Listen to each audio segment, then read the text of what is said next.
DGISPR अफवाज Pakistan के तर्जमान हो या फिर हुकूमत पाकिस्तान के तर्जमान हो,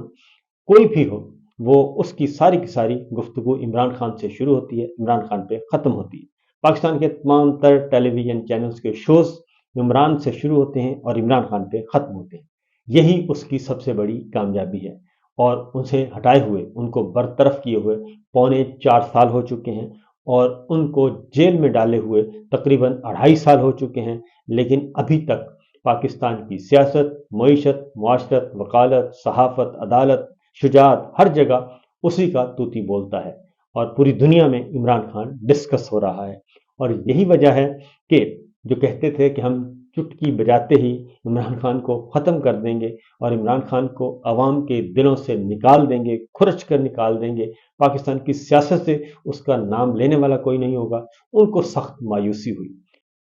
और ये सारी चीज़ पहले जनरल बाजवा और जनरल नदीम अंजुम साहब ये ख्वाब और हसरत लिए चल बसे और यानी कि अपने सियासी अपने ओहदों से चल बसे। और उसके बाद अब जनरल आसिम मुनीर साहब 3 साल गुजार चुके हैं लेकिन वो भी कामयाब नहीं हुए। उनके साथ असल में ये हसरत और ख्वाहिश किसकी है? ये हसरत और ख्वाहिश है जनाब आले शरीफ की, जाती उमरा के मकीनों की। और वो भी ये चाहते हैं कि इमरान खान को रास्ते से हटा दिया जाए और इसके लिए वो तगोदो कर रहे हैं। जनरल आसिम मुनीर साहब का इंतखाब भी इसी नीयत से किया गया था, जो कि मरहूम इरफान सिद्दीकी साहब की वसातत से और बहुत सारे दीगर लोगों की वसासत से ये एक अंडरस्टैंडिंग इनके दरमियान एक एग्रीमेंट हुआ था।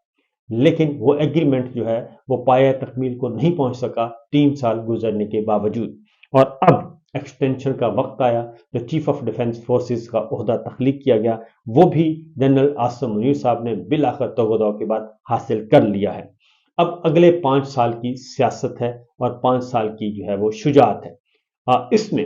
अब जो कल की प्रेस कॉन्फ्रेंस हुई उसके बाद बहुत अच्छी तरह अंदाज़ा लगाया जा सकता है कि एक और डील हुई है, एक और एग्रीमेंट हुआ है। और वो एग्रीमेंट फिर अगेन ये जो 5 साल का फिर चीफ ऑफ डिफेंस फोर्सेस का ओहदा और फिर आर्मी चीफ का, ये जो दोनों दोनों ओहदे यकजा करके ताहयात इस्तिस्ना के साथ जनरल आसिम मुनीर साहब को पेश किए गए हैं और 7 दिन की ताखीर के बाद पेश किए गए हैं, ये और उनकी रिटायरमेंट के बाद पेश किए गए हैं, ये अज खुद एक बहुत बड़ा सवाल है। और इसके बाद कल जो जनरल अहमद शरीफ साहब ने DGISPR ने जो कुछ अरशाद फरमाया, उसके बाद अब कोई शुबा नहीं रहा कि ये दोबारा से एक डील हुई है। और जो जितनी कल ज़्यादा मुग़ल्लिज़ात और जो शदीद गम व गुस्सा और गालम गलोच कल बरसी गई और बरसाई गई, वो उससे भी अंदाज़ा होता है कि प्रेशर बहुत है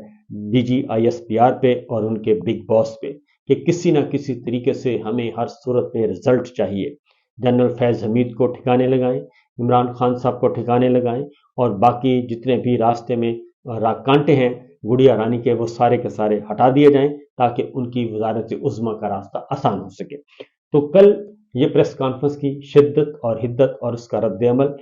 तूलो अर्ज में दुनिया भर में ये फैल चुका है। सबसे पहले तो ये बता दूं कि जो कुछ उन्होंने सोचा था उसका नतीजा वो नहीं निकला। DGISPR का ख्याल था कि जब हम इस तरीके से तुम तराक के साथ गुफ्तगू करेंगे और तू तराक करेंगे और सब कुछ बयान करेंगे तो मामला जो है वो सारे के सारे खौफजदा हो जाएंगे, दब जाएंगे। लेकिन कल उन्होंने वज़ीर आला खैबर पख्तूनख्वा के लिए कुत्ते का लफ्ज़ इस्तेमाल किया कि कुत्ता भौंकता है। तो क्योंकि यही बात सुहेल अफरीदी साहब ने कही थी कि जनाब ये मस्जिदों में कुत्ते बांधते थे और जब हम इनको कहते थे कि यहाँ से ये निकाल दें तो हमें कहा जाता था कि कुत्ते और इंसान में, कुत्ते में और तुम में हम कोई फ़र्क नहीं महसूस करते।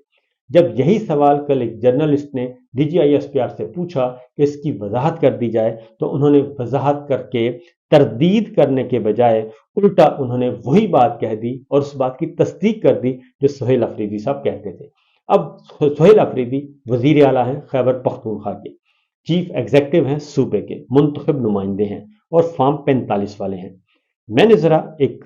दोस्त से जो बिल्कुल गैर मुल्की दोस्त और मीडिया पर्सन, उससे मैंने पूछा तो उसने कहा कि वेस्ट में तो ये बहुत ज़्यादा एक हीनियस क्राइम समझा जाता है कि कोई गवर्नमेंट सर्वेंट किसी एग्जेक्टिव को, और ख़ास तौर पे जब मैंने उनको बात बताई तो उन्होंने कहा कि अगर सूबे के चीफ एग्जेक्टिव को अगर कोई सरकारी मुलाजिम कुत्ता कह दे तो इसका मतलब बहुत ही घटिया तरीन और हेनियस क्राइम समझा जाता है मगरबी दुनिया में। और उसके बाद उन्होंने मुझे कुछ चीज़ें भी भेजी और उन्होंने बताया कि मुहज़्ज़ब ममालिक में उन्होंने कहा कि एक सरकारी मुलाजिम किसी सूबे के चीफ एग्जेक्टिव को कुत्ता कहता है, ये एक सख्त खिलाफ वर्जी और पेशा वाराना बदतमीजी, और ये एक ऐसा इंतहाई जारहाना और तौहीन अमेज गाली है कि ये एक इंतहाई जारहाना और तौहीन अमेज गाली समझा जाता है, और जिसका मतलब यह है कि एग्जेक्टिव एक अदना हकीर या नाफरमान शख्स है, यानी ये कहा जाता है। और उसके बाद उन्होंने कहा कि इसका जो नतीजा है मगरबी दुनिया में वो ये है कि सरकारी मुलाजिम को मुमकिन तौर पर सख्त तादीबी कार्रवाई का सामना करना पड़ सकता है, जो मुमकिन तौर पर संगीन बद इंतजामी की वजह से फौरी तौर पर बरतरफी का बायस बनता है, यानी कि वो नौकरी से भी बरतरफ किया जा सकता है, ये कम अज कम सजा है। और ख़ास तौर पे उन्होंने कहा कि सरकारी अफसरान का फ़र्ज समझा जाता है मगरबी दुनिया में, मुहज़्ज़ब दुनिया में, तरक्की याफ्ता दुनिया में, कि वो हुकूमत की इताअत करे। और चूंकि DGISPR का जब हम डिस्कस किया, उन्होंने कहा ये भी सरकारी नौकर हैं और हुकूमत के नौकर हैं, और हुकूमत का नौकर जो है वो सूबे के चीफ एग्जेक्टिव को कुत्ता जैसा संगीन अल्फाज इस्तेमाल नहीं कर सकता। इसलिए उन्होंने कहा कि ख़ास तौर पे उन्होंने कहा कि इन शॉर्ट उन्होंने बताया कि इसका एक ही मतलब है कि सरकारी मुलाजिम को तादीबी कार्रवाई का सामना करना पड़ सकता है और उसके कैरियर का खात्मा हो सकता है। तो ये एक मामला है। दूसरी जानिब खैबर पख्तूनख्वा ने यह फैसला किया है कि इसका इजलास बुलाया जाए खैबर पख्तूनख्वा असम्बली का, और उसमें DGISPR की सारी तकरीर उन्होंने मंगवा ली है और उसका ट्रांसक्रिप्ट जो है वो रखा जाएगा खैबर पख्तूनख्वा असम्बली के सामने,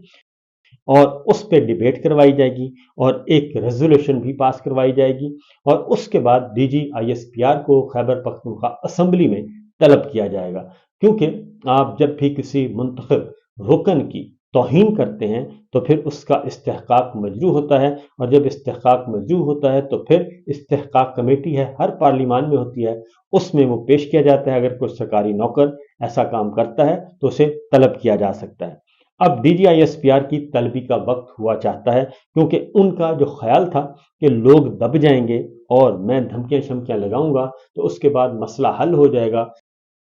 और फिर कोई बोलेगा नहीं, तो वो फिर उसका जवाब जो है वो आ चुका है। और पूरी की पूरी खैबर पख्तूनख्वा सिर्फ हुकूमत नहीं, सिर्फ पाकिस्तान तहरीक इंसाफ नहीं, तमाम के तमाम पख्तून अवाम और पख्तून जर्नलिस्ट और पख्तून कम्युनिटी जो है वो इकट्ठी हो गई है। और न सिर्फ ये बल्कि मजमूई तौर पर बहैसियत मजमूई पाकिस्तान में और सियासी कुव्वतों में इसके बारे में शदीद तरीन रद्द अमल आ चुका है। गुस्सा किया जा रहा है कि ये DGISPR ने आज अगर सुहेल अफरीदी को कुत्ता कह दिया है तो कल को वो किसी को भी कुत्ता कह सकता है, तो लिहाजा इसका रास्ता रोका जाए। तो पहली बात तो ये है कि ये मामला आगे बढ़ना जा रहा है और ये संजीदा होता जा रहा है, और इसका नतीजा जो है वो मेरा नहीं ख्याल के DGISPR के हक में निकलेगा। नेक्स्ट ये है कि 7 दिसंबर को, यानी आज 6 है, तो कल इतवार के दिन पेशावर में जलसा रखा हुआ है, और अब उस जलसे में इसका जवाब भी दिया जाएगा और भरपूर जवाब दिया जाएगा, और अवाम की तरफ से भी इसका जवाब दिया जाएगा कि पख्तून अवाम के नुमाइंदे को आप ये कैसे कह सकते हैं, किसी को भी कहने की आपकी हिम्मत कैसे हुई। तो वो तो एक तीसरे बड़े सूबे के 4.5 करोड़ अवाम के वो मुंतखब नुमाइंदे हैं। तो पहली बात तो ये, क्योंकि जहनी मरीज का गुस्सा निकाला गया है कि जहनी मरीज क्यों कहा गया DG जनरल आसिम मुनीर साहब को, ये सारे का सारा मरकज था, लेकिन अब मामला जो उससे आगे निकल चुका है। उसके बाद है जी अगली की जो गुफ्तगू है, अब एक और डील है, और वो डील आगे बढ़ते हैं कि मामला किस तरफ जा रहा है। अवामी नेशनल पार्टी भी इस सिलसिले में आ चुकी है जी मैदान में, अवामी नेशनल पार्टी भी मैदान में आ चुकी है और उन्होंने भी इसका सख्त नोटिस लिया है। बैरूनी दुनिया में जो है वो इस पे आवाज़ बुलंद की जा रही है, और दूसरा एक और बात की जा रही है कि इमरान खान साहब की फैमिली ने हमारे सोर्सेज के मुताबिक वो तैयारी कर रही है اور وہ ڈائسپورا کو انہوں نے کہہ دیا ہے کہ اس پریس کانفرنس کے نتیجے میں جو پریس کانفرنس میں دھمکیاں دی گئی ہیں اس کی بنیاد پر اس کو آگے بڑھایا جائے اور انسانی حقوق کی تنظیموں اور عالمی اداروں کو آگاہ کیا جائے، اور یہ سارے جو دھمکیاں موصول ہو رہی ہیں۔ اب معاملہ کیا ہے جی؟ یہ ساری گفتگو جو ہوئی ہے، اتنا زیادہ غم و غصہ اور گالم گلوچ کیوں کی گئی؟ تو اس میں جو نتیجہ نکلا ہے، جو اطلاعات آ رہی ہیں، ایک یہ ہے کہ یہ ڈیل ہوئی ہے باقاعدہ طور پہ، اور وہ ڈیل ہے کہ عمران خان صاحب کو آپ نے جو ہمارے ساتھ وعدہ کیا تھا کہ عمران خان صاحب کو راستے سے ہٹانا ہے، تو عمران خان صاحب کو راستے سے ہٹایا جائے اور ان کو مستقل جیل میں رکھنے کا بندوبست کیا جائے، اور ان کی ضمانت کسی صورت میں نہیں ہونی چاہیے، ان کی رہائی کسی صورت میں نہیں ہونی چاہیے۔ اسی لیے یہ اعلان کیا گیا ہے کہ آپ جو ہیں وہ 9 مئی کے مقدمات کو بھی آگے لے کر بڑھیں۔ اب دوسری جانب میں آپ کو بتاؤں کہ خیبر پختونخوا کی گورنمنٹ نے کیا کیا ہے۔ انہوں نے 9 مئی کے جو مقدمات تھے صوبے میں درج ہوئے تھے، وہ سارے کے سارے 9 مئی کے اور 10 مئی کے مقدمات ختم کرنے کا فیصلہ کیا ہے، اور ایڈوکیٹ جنرل خیبر پختونخوا نے 51 مقدمات ختم کرنے کی سفارش کر دی ہے، اور آہستہ آہستہ 9 مئی کے سارے مقدمات جو ہیں وہ ختم کر دیے جائیں گے خیبر پختونخوا کی حد تک، اور اس کے بعد ایک عوامی رابطہ مہم شروع کی جا رہی ہے، اور وزیر اعلیٰ خیبر پختونخوا کے ساتھ جو توہین امیز رویہ اختیار کیا گیا ہے، خیبر پختونخوا کی طرف سے، پی ٹی آئی کی طرف سے، پختون عوام کی طرف سے مطالبہ کیا جائے گا کہ فی الفور معافی مانگیں D G I S P R lieutenant general Ahmed Sharif sahab. اور جیسے ہی انہوں نے یہ الفاظ کی استعمال کیے ہیں، اس کے بعد ان کے والد صاحب کا جو پرانا معاملہ ہے، مقدمہ ہے، وہ بھی اب سوشل میڈیا پہ ڈسکس ہو رہا ہے۔ یہ تو ہو گئی ایک بات ہی۔ اس کے بعد آگے بڑھتے ہیں۔ دوسرا جو مطالبہ پورا کیا جائے گا اور کیا جا رہا ہے، وہ ہے جنرل فیض حمید صاحب کو سزا سنانے کا۔ تو ایک بار پھر یہ لالی پاپ دے دیا گیا ہے، اور نون لیگ حلقے کہہ رہے ہیں کہ جناب اسی مہینے دسمبر میں ہی جو ہے اس کو سزا سنا دی جائے گی۔ یہ اگین ایک مطالبہ ہے نواز شریف صاحب کا اور مریم صاحبہ کا کہ جنرل فیض حمید کو سزا سنا دی جائے۔ اب اگلے جو مطالبات ہیں وہ عمران خان کے علاوہ پاناما کے جو ججز ہیں ان کو بھی کہا جاتا ہے کہ ان کو بھی آپ سزا سنائیں۔ تو میں آپ کو اگلی بات ایک اور بتا دوں کہ کل جو D G I S P R نے پریس کانفرنس کی ہے، اس کے بعد ادارے کے اندر ود ان رینکس جو ہیں وہ کافی گڑبڑ پائی جاتی ہے، اور کل کی D G I S P R کی پریس کانفرنس کو بحیثیت مجموعی مسلح افواج، چاروں مسلح افواج میں مختلف حلقوں نے اس کو انتہائی نامعقول قرار دیا ہے، اور اس اعتبار سے نامعقول قرار دیا ہے کہ یہ لڑائی کو انہوں نے بڑھا دیا ہے، اور بجائے اس کے کہ جو کل عہدہ ملا تھا field chief of defence forces کا، بجائے اس کے کہ پازیٹیوٹی کے ساتھ آگے بڑھا جاتا، لیکن D G I S P R نے وہ ساری کے سارے نوٹیفیکیشن کا مزہ ہی کرکرا کر دیا۔ اب ایک اور نیا سلسلہ شروع ہو چکا ہے، اور اس سے تلخیاں بڑھ گئی ہیں۔ ساتھ ہی ساتھ کچھ اور کام بھی ہوا۔ وہاں پہ موجود جو ہمارے میڈیا کے دوست تھے، انہوں نے 3-4 میڈیا پرسنز نے ایسے سوالات کیے کہ جس کے بعد D G I S P R کے غبارے میں ہوا نہ رہی اور وہ پھٹ گیا۔ ان میں سے سوال منصور علی خان صاحب کا تھا، اور اس میں افسا کومل کا سوال تھا، اور اس کے ساتھ ساتھ اجمل جامی صاحب کا سوال تھا۔